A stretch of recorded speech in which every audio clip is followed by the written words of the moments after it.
નમસ્કાર દર્શક મિત્રો, સવારના સમાચાર બુલેટિનમાં આપનું સ્વાગત છે। શરૂઆત કરીએ મુખ્ય સમાચારથી। પાકિસ્તાનને પોતાની જમીન પર આતંકવાદની ફેક્ટરી બંધ કરવા ભારત અને અમેરિકાની ચેતવણી। મુંબઈ સહિતના આતંકવાદી હુમલાના દોષિતોને સજાની સંયુક્ત માંગણી।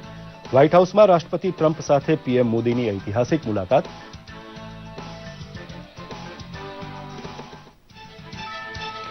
વ્હાઇટ હાઉસ ખાતે પીએમ મોદીનું ભવ્ય સ્વાગત। ટ્રમ્પ સાથે ફર્સ્ટ લેડી મેલેનિયા ટ્રમ્પે ભારતીય પ્રધાનમંત્રીને આપ્યો ઉષ્માભર્યો આવકાર। ટ્રમ્પે મોદીને મહાન પ્રધાનમંત્રી ગણાવ્યા। મોદીએ કહ્યું, મારું સ્વાગત 125 કરોડ ભારતીયોનું સ્વાગત। મોદી સરકારના જીએસટી, ભ્રષ્ટાચાર વિરોધી પગલાં તથા મજબૂત આર્થિક નીતિઓને બિરદાવતા રાષ્ટ્રપતિ ટ્રમ્પ ભારતને સૌથી ઝડપી વિકસતું અર્થતંત્ર ગણાવ્યું। હિઝબુલ આતંકવાદી સલાઉદ્દીનને વૈશ્વિક આતંકી જાહેર કરવાની અમેરિકી નિર્ણયને આવકારતું ભારત। પીએમ મોદીની મુલાકાત અગાઉ આજી ડેમમાં નર્મદાના પાણીની આવક શરૂ થતાં સજીવન થયેલું જળાશય જોવા માટે ઉમટી રહ્યા છે રાજકોટવાસીઓ। સ્વચ્છાગ્રહને સમર્પિત હોવાની અભિવ્યક્તિ માટે સાવરણા સાથે સેલ્ફી ખેંચવાની વ્યવસ્થા પણ બની છે આકર્ષણનું કેન્દ્ર। અરવલ્લી જિલ્લાના મોડાસા પંથકમાં પ્રધાનમંત્રીના સ્વાગત માટે જોરદાર ઉત્સાહ। ભારે મેદની કાર્યક્રમ સ્થળે ઉમટી પડવાની હોવાથી ગૃહ રાજ્યમંત્રી પ્રદીપસિંહ જાડેજાએ મોડાસા જઈ કરી સલામતી છત્રની સમીક્ષા।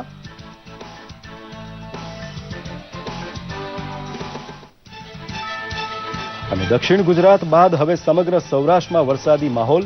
અમરેલી જિલ્લામાં ભારે વરસાદ, ગીર જંગલ વિસ્તારોમાં બારે મેઘખાંગા। ઉના તુલસીશ્યામ સ્ટેટ હાઈવે બંધ, જળાશયોમાં નવા નીરની આવક।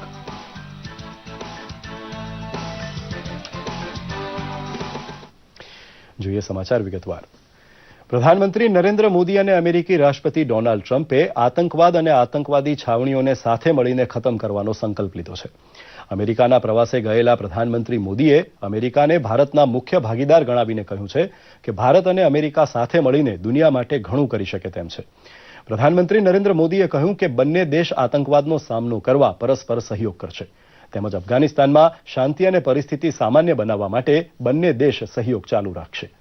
ભારત અને અમેરિકાએ આતંકવાદને એક પડકાર રૂપે લીધું છે। ભારતે મુંબઈ હુમલાના દોષીઓને સજા આપવાની માંગ પણ કરી છે।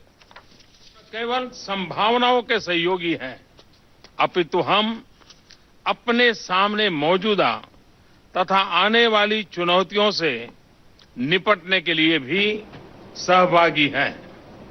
आज अपनी मीटिंग में हमने टेररिज्म, एक्सट्रीमिज्म और रेडिकलाइजेशन से पूरे विश्व में उत्पन्न गंभीर चुनौतियों पर चर्चा की तथा इसमें अपने सहयोग को बढ़ाने पर भी सहमति बनाई।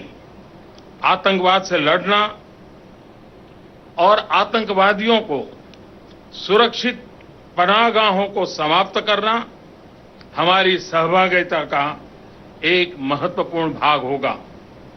हम आतंकवादी संगठनों से जुड़ी हुई समान चिंताओं के संबंध में इंटेलिजेंस और सूचना के आदान प्रदान को बढ़ाएंगे तथा पॉलिसी कोऑर्डिनेशन को यथासंभव गहरा करेंगे। પ્રધાનમંત્રી નરેન્દ્ર મોદીએ જણાવ્યું હતું કે બંને દેશ દ્વિપક્ષીય સહયોગ માટે પ્રતિબદ્ધ છે, જેના દ્વારા બંને દેશ વચ્ચે દ્વિપક્ષીય સંબંધોને નવી ઊંચાઈ મળશે। પ્રધાનમંત્રીએ કહ્યું કે બંને દેશો વચ્ચે પ્રૌદ્યોગિકી, ઇનોવેશન અને જ્ઞાન અર્થવ્યવસ્થા ઉપર ધ્યાન કેન્દ્રિત કરવામાં આવશે। પ્રધાનમંત્રી મોદીએ રાષ્ટ્રપતિ ટ્રમ્પ સાથે દ્વિપક્ષી ચર્ચા ઉપર સંતોષ વ્યક્ત કર્યો હતો। તેમણે કહ્યું છે કે આ ચર્ચા ખૂબ જ ઉપયોગી રહી છે અને દ્વિપક્ષીય સંબંધોના તમામ પાસાઓ ઉપર ચર્ચા થઈ છે।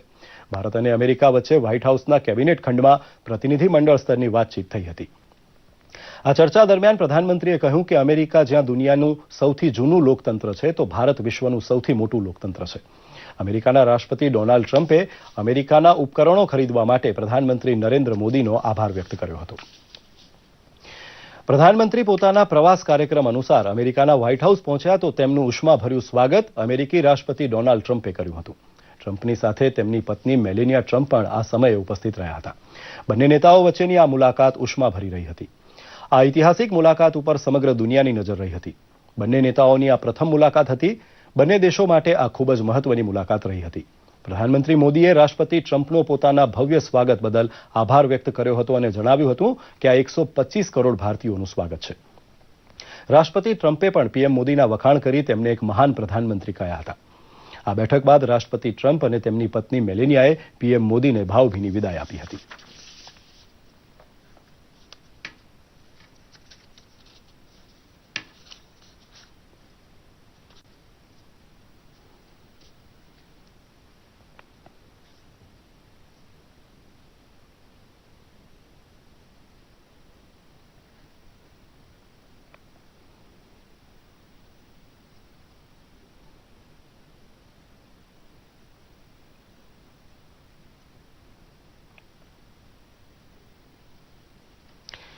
આતંકવાદી સંગઠનોની મદદથી પાકિસ્તાન દ્વારા ભારતમાં આતંકવાદ ફેલાવવાની નીતિને જબરજસ્ત ફટકો પડ્યો છે.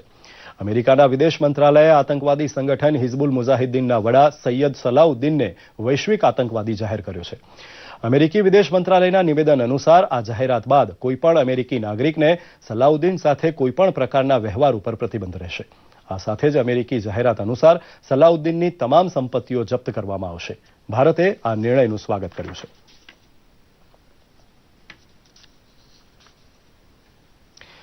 રાજકોટમાં પાણીની તંગી જોતા જોતા ઉછરેલી અનેક પેઢીને આજી ડેમ બારેમાસ ભરેલો રહે તે કલ્પના જ રોમાંચક લાગે છે. રાજકોટની તરસ छिपाવવા માટે અમદાવાદથી પાણી ભરેલા ટેન્કરોની માલગાડીઓ દોડાવી પડેલી તેવું જળસંકટ હવે ભૂતકાળ બની જવા બેઠું છે. કારણ કે સૌરાષ્ટ્રમાં નર્મદાનું અવતરણ કરવાનો ડ્રીમ પ્રોજેક્ટ સાકાર થયો છે. અસંભવ ભાસે તેવા સ્વપ્નને સાકાર કરી બતાવવા બદલ સૌરાષ્ટ્ર મોદી સાહેબનું સદાય ઋણી રહેશે. પાણી વડે આજી નદી છલકાય તેવો ચમત્કાર નજરો નજર નિહાળવા આખું રાજકોટ આજી ડેમની પાળે પહોંચવા લાગ્યું છે. સદાય તળિયા ઝાટક રહેતા આજી ડેમમાં નર્મદાનું પાણી 7 ફીટ ભરાયું છે, પરંતુ 29મી જૂને પ્રધાનમંત્રી મોદી નર્મદા મૈયાને વધાવવા અહીં પહોંચે ત્યારે સપાટી 10 ફીટ હશે. આ પાણી આવવાના કારણથી રાજકોટની જનતાને અકાલ, દુષ્કાળ અને પાણીની સમસ્યાથી પરમાનન્ટ સોલ્યુશન કરવામાં જઈ રહ્યા છે. આજુબાજુના વિસ્તારમાં સિંચાઈની અને પાણીની બીજી સુવિધાઓ ઊભી થશે, ભૌમજલ સ્તર સીધો થશે, આખો વિસ્તાર હરિયાળું અને એક પાણીના જે માટે જે હલકા કરતા હતા ત્યારે પાણીની ટ્રેનો ચાલતી હતી એ બધું ભૂત બની જશે અને વર્ષો સુધીના પ્રશ્નો આવતા દિવસોમાં દૂર થઈ રહ્યા છે. સૌરાષ્ટ્ર સહિત રાજકોટનું જળસંકટ હવે ભૂતકાળ બની જાય તેવી દૂરંદેશી બદલ નાના મોટા સૌ પ્રધાનમંત્રી મોદી પ્રત્યે આભારવશ જણાય છે. રાજકોટમાં નર્મદાનું પાણી આવી ગયું છે અને જે ભગીરથ જે ગંગાજી ઉતારી હતી એવી રીતે નરેન્દ્રભાઈ મોદીએ નર્મદાના નીર ગંગાજી સમાન ઉતાર્યા છે. એનો આવકારી છે અને લગભગ પાણી 100% વાંધો નહીં રાજકોટમાં આવે અને રાજકોટમાં ઉદ્યોગ ધંધા બધા વ્યવસ્થિત હાલ છે. ગરીબ માણસનું પણ રોજીરોટી હાલ છે. સૌરાષ્ટ્રમાં વસવાટ કરતા દિવ્યાંગને 11 કરોડ રૂપિયા સાધન સામગ્રીનું વિતરણ પ્રધાનમંત્રી મોદીના હસ્તે થવાનું હોવાથી કુદરતે જેમને કશુંક ઓછું આપ્યું છે તેમને સાધન સામગ્રી આપનાર શ્રી મોદી પ્રત્યે સૌ કોઈ ખુશ છે. 18,430 दिव्यांगों को यहाँ डिफरेंट तरह के उपकरण प्रदान करेंगे और उसकी जो कीमत है करीब 11 करोड़ से ऊपर की है. अलिम्को द्वारा बनाई गई जो है मोटराइज ट्राईसाइकिल है जो कि बैटरी से चलती है और ज़्यादातर वो इन लोगों को हम प्रदान करते हैं जो ज़्यादातर स्कूल में जा सकें, इसलिए इसमें एक बॉक्स भी लगाया गया है जो अपना किताब वगैरह रख सके और छोटा मोटा काम कर सके, उसके लिए ये इसका स्पेशली बनाया गया है. રાજકોટમાં પ્રધાનમંત્રીના સ્વચ્છાગ્રહનું નિરૂપણ અનોખી રીતે કરતા સેલ્ફી પોઈન્ટ ઉભા કરાયા છે, જેમાં કલેક્ટર તથા મ્યુનિસિપલ કમિશનરે સેલ્ફી ખેંચાવવા બેડું ઝડપ્યું હતું. નર્મદા આવી આજી, રાજકોટવાસી રાજી. જી હા, આ સૂત્રને સાર્થક કર્યું છે દેશના વડાપ્રધાન શ્રી નરેન્દ્રભાઈ મોદીએ. આ દ્રશ્યો છે રાજકોટના આજી ડેમના કે જ્યાં 29 તારીખના રોજ માં નર્મદેને વધાવવા નરેન્દ્રભાઈ મોદી પધારી રહ્યા છે. સાથોસાથ લોકોમાં પણ ખુશીની લાગણીનો માહોલ છે ત્યારે ખેડૂતોની પણ પાણીની સમસ્યા કાયમી ભાજપ સરકારે હલ કરી દેતા તેઓમાં પણ ખુશીની લાગણી જોવા મળી રહી છે. ઋષિ દવે, દૂરદર્શન સમાચાર, રાજકોટ. પ્રધાનમંત્રી નરેન્દ્ર મોદી 30મી જૂનના રોજ અરવલ્લી જિલ્લાના મુખ્ય મથક મોડાસાના પણ મહેમાન બનવાના છે. ત્યારે પ્રધાનમંત્રીના આગમનની તડામાર તૈયારીઓ ચાલી રહી છે. પ્રધાનમંત્રીની સુરક્ષામાં કોઈ ચૂક ન રહી જાય તે માટે ગૃહમંત્રી પ્રદીપસિંહ જાડેજા અને પોલીસ વડા ગીતા જોહરીએ મોડાસાની મુલાકાત લીધી હતી. 30મી જૂને પ્રધાનમંત્રી મોડાસા ખાતે પાણી પુરવઠા વિભાગની 552 કરોડની યોજનાનું લોકાર્પણ કરશે, જે માલપુર, મેઘરજ, બાયડ સહિતના 608 ગામોને પાણી પૂરું પાડશે. મોડાસામાં આગામી દિવસોમાં 75 કરોડના ખર્ચે બનનારા પીપીપી મોડેલ બસ સ્ટેશનનું ખાતમુહૂર્ત કરાશે તેમજ 74 કરોડના ખર્ચે બનેલા એપીએમસીનું પણ લોકાર્પણ કરાશે. ગૃહમંત્રીએ કલેક્ટર કચેરી ખાતે ઉચ્ચ અધિકારીઓ સાથે સુરક્ષા અંગે બેઠક પણ યોજી હતી.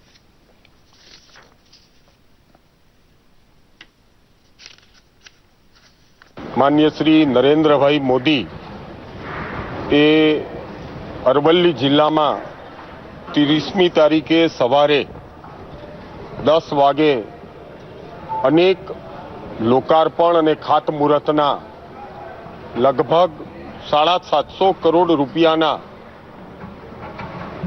આ પ્રકારના કાર્યક્રમમાં અહીંયા ઉપસ્થિત થવાના છે. લોકોની અંદર એમને આવકારવા માટે ઉત્સાહભેર, ઉમળકાભેર પ્રશાસન અને ભારતીય જનતા પાર્ટીનું સંગઠન અને અરવલ્લી જિલ્લાની પ્રજા સંપૂર્ણ રીતે તૈયાર છે. અનેરો ઉત્સાહ રથયાત્રા ઈદ બાદ મોદી સાહેબનો મોદી તહેવાર ઉજવાઈ રહ્યો છે અને આમાં અરવલ્લી જિલ્લો, પંચમહાલ જિલ્લો અને સાબરકાંઠા જિલ્લાના સર્વ કાર્યકરો મોદી સાહેબને આવકારવા માટે થનગની રહ્યા છે. દક્ષિણ ગુજરાતને ધમરોળ્યા બાદ મેઘરાજાએ સમગ્ર સૌરાષ્ટ્ર ઉપર અમી દ્રષ્ટિ કરી છે. ખાસ કરીને અમરેલી જિલ્લામાં ભારે વરસાદ છે. અહીં અષાઢ વર્ષે અનરાધારની ઉક્તિ સાચી પડી છે. અમરેલી જિલ્લાના ધારીના જંગલ વિસ્તારમાં મેઘરાજા મન મૂકીને વરસી રહ્યા છે. અષાઢના પ્રારંભથી જ રાજ્યના અનેક ભાગોમાં મેઘમહેર થતાં ખેડૂતો અને લોકોમાં આનંદની લાગણી વ્યાપી છે. પોરબંદરમાં મોસમનો પહેલો વરસાદ થતાં ખુશીનો માહોલ વ્યાપ્યો હતો. જામનગરમાં પણ મેઘરાજાની સવારી આવી પહોંચી છે. ગઈકાલે દિવસ દરમિયાનના સારા વરસાદના કારણે હાલાર પંથકમાં ખુશી છે.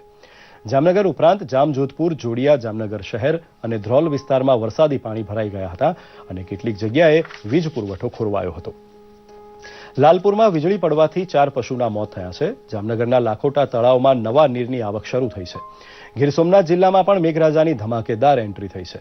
તલાળા, જામવાળા અને ગીરગઢડા સહિતના ગીર પંથકમાં ભારે વરસાદથી નદીઓમાં નવા નીર આવ્યા છે. ગીર જંગલ વિસ્તારમાં 12 મેઘખાંગા થયા છે અને ઉના તુલસીશ્યામ સ્ટેટ હાઈવે બંધ કરવો પડ્યો છે. શેત્રુંજી, નતાળિયા, વેકરાળા, ઝુમર અને નાવલી તથા સાંગવાડી નદીઓમાં પૂર આવ્યું છે તો ધારી તાલુકાનું સરસિયા ગામ બેટમાં ફેરવાયું છે.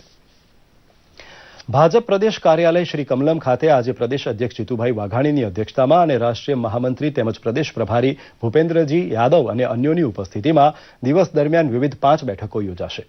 બેઠકો અંગે માહિતી આપતા ભરત પંડ્યાએ કહ્યું હતું કે આજના દિવસ દરમિયાન પ્રથમ મહિલા મોરચાના રાષ્ટ્રીય અધ્યક્ષા શ્રીમતી વિજયા રાહટકર અને મહિલા મોરચા અધ્યક્ષા ડોક્ટર જ્યોતિબહેન પંડ્યાના વડપણ હેઠળ મહિલા કાર્યકર્તાઓને માર્ગદર્શન અપાશે. ત્યારબાદ બપોરે અનુસૂચિત જાતિ મોરચાની બેઠક, બેટી બચાવો બેટી પઢાઓ પ્રકલ્પની બેઠક યોજાશે.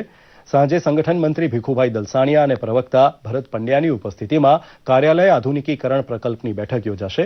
જ્યારે સાંજે 5:30 વાગે રાષ્ટ્રીય અને પ્રદેશ આગેવાનોની ઉપસ્થિતિમાં ઉત્તર ઝોનની બેઠક યોજાશે, જેમાં ઉત્તર ઝોનના તમામ પદાધિકારીઓ અને હોદ્દેદારો ઉપસ્થિત રહેશે. વર્ષ 1975માં ઇન્દિરા સરકારે લાદેલા કટોકટી કાળ દરમિયાન લોકશાહીને બચાવવા જેલવાસ ભોગવનારા મીસાવાસીઓનું રાજ્યપાલ શ્રી OP કોહલીએ સન્માન કર્યું હતું. ગાંધીનગર સર્કિટ હાઉસ ખાતે યોજાયેલા દબદબાપૂર્ણ સમારોહમાં રાજ્યપાલશ્રીએ ધારાસભ્ય શ્રી નારાયણભાઈ પટેલ, પૂર્વ સાંસદ જયંતિભાઈ બારોટ અને હરીન પાઠક તથા જાણીતા લેખક વિષ્ણુ પંડ્યા સહિત 40 ઉપરાંત મીસાવાસીઓનું સન્માન કર્યું હતું.